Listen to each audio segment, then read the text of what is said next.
Assalamualaikum warahmatullahi wabarakatuh.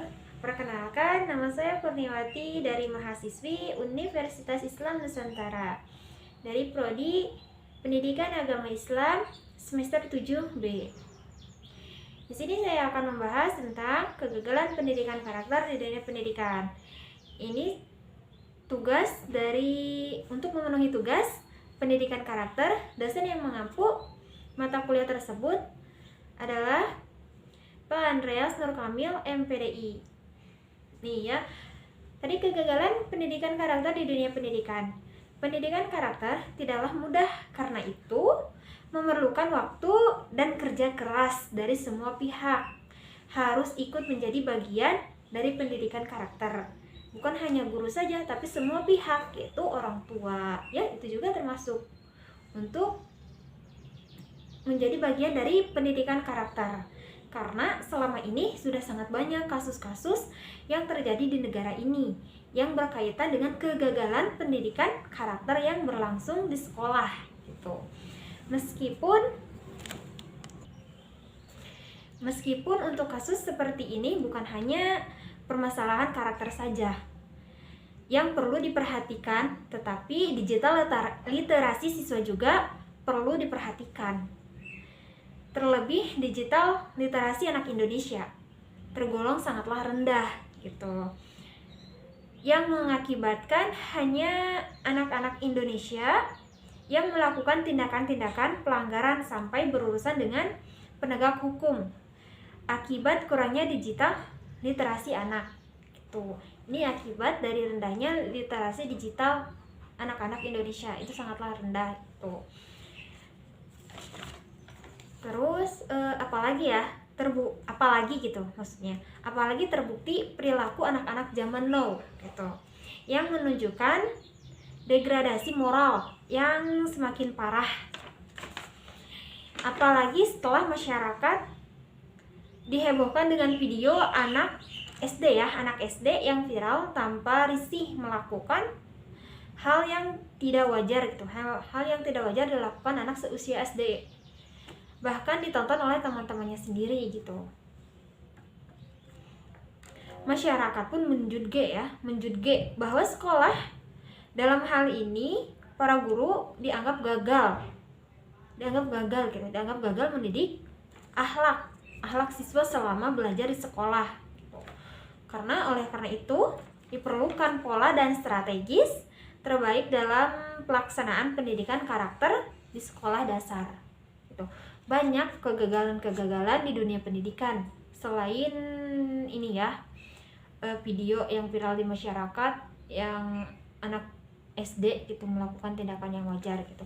Bukan hanya itu saja, bahkan bullying itu suatu tindakan yang gagal dalam pendidikan karakter di sekolah. Bahkan kekerasan siswa kepada guru juga itu termasuk kegagalan pendidikan karakter. Itu sangat-sangat banyak, apalagi di Indonesia gitu. Jadi kegagalan pendidikan karakter di sekolah disebabkan oleh beberapa faktor. Yang pertama, adanya anggapan para guru ya, bahwa yang bertanggung jawab terhadap pendidikan karakter adalah guru agama dan PPKN.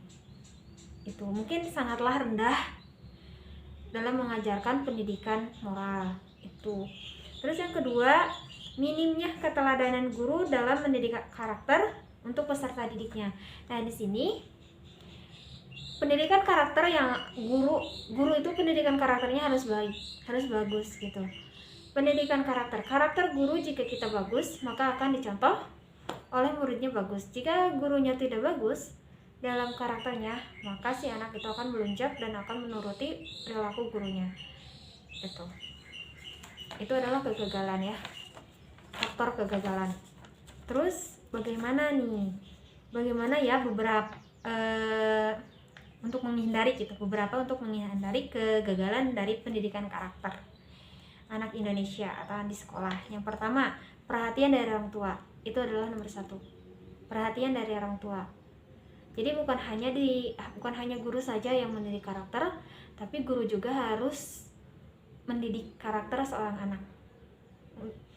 Karena contoh di keluarga itu sangat baik, sangat bagus, harus bagus gitu untuk diterapkan kepada anak-anak. Terus yang kedua, lingkungan yang mendukung pendidikan karakter. Lingkungan anak harus benar-benar terjangkau, harus benar-benar baik. Jangan di lingkungan yang tidak baik. Apabila anak-anak di lingkungan baik, maka karakter pun juga akan baik. Tuh. Terus yang ketiga, lakukan pendekatan sesuai dengan budaya dan adat di mana sekolah berada. Tuh.